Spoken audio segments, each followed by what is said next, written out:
Hello, teachers. Namaste. Welcome to Super Learning at Home. Today, I'm going to talk about, rather, I'm going to tell you more about gestures. Now, all of us use a lot of gestures in classroom, okay? But they hold a really more important place, than we give it to it. So, gestures जो होते हैं वो एक non verbal language है, मतलब आप words नहीं use कर रहे हो, आप अपने हैंड्स को यूज कर रहे हो या अपने एक्सप्रेशंस को एक तरीके से यूज कर रहे हो जिससे कि आप कम्युनिकेट कर पाते हो क्लासरूम के अंदर. Okay, most of the times it is considered as the most powerful language because उसमें रिड्यूस्ड टीचर टॉकिंग टाइम होता है एंड बच्चे डेफिनेटली आपको समझ पाते हैं जल्दी and all sorts of kids आपको समझ पाते हैं because there are kids who can't understand your language sometimes, तो वो आपके जेस्चर्स को समझ सकते हैं.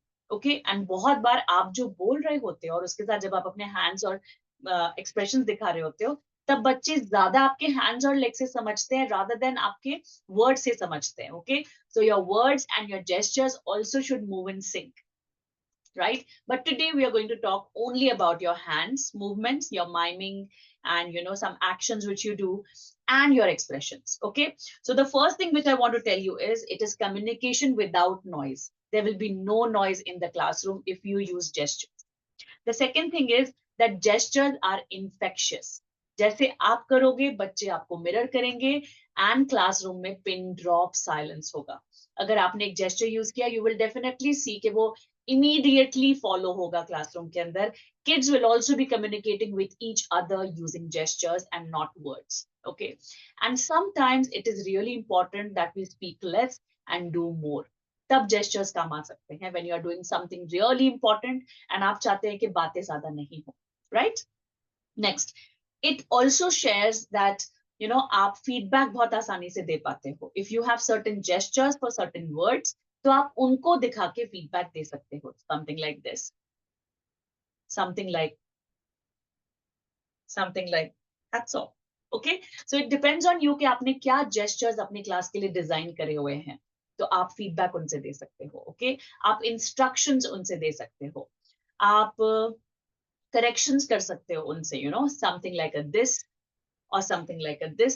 Simple things which you are telling kids about something where you don't have to speak, you are just showing them actions. Okay, now the next thing which I've written is that you can create your own manual of these at the starting of the classroom, and then slowly and gradually you can start telling the kids that this is the action which I'll be using for this particular command, or this is the action, or this is the gesture which I'll be using for this particular thing in the classroom to reduce noise levels. Tell them the importance of reducing noise levels and being quiet and working quietly so that nobody gets disturbed, right? So the same thing. So just I'm going to share with you some of the gestures which I use in my class. Whenever I want the kids to be listening very carefully, I do this. For being quiet, I do this. That is lock your mouth. Okay, and maybe the key and give me the key. So lock your mouth, lock, and give me the key. Okay, the next one you can do for come, for walk.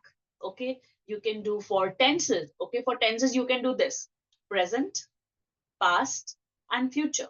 Okay, if you are a practitioner of Jolly Grammar, you know that there are lots of actions for just types of the classes of English words. Okay, so you can use that.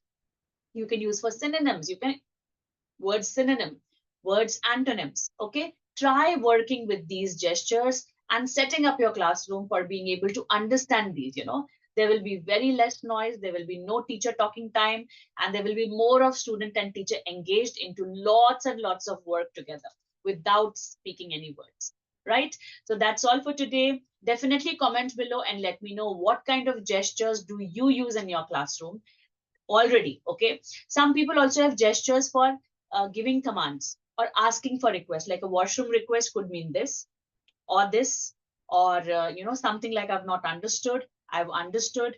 Okay, can you explain again, can you explain again, thank you. So try and use very simple gestures. You could also include some gestures from the hand and leg movement kind of the language which blind people use to make an inclusive world. So maybe the work kids, if they start using these languages, they would also learn to interact with people who are blind or people who are deaf and mum. Okay, so try using them a little bit and see what magic it brings to your classroom. That's all for today. Take care and bye bye.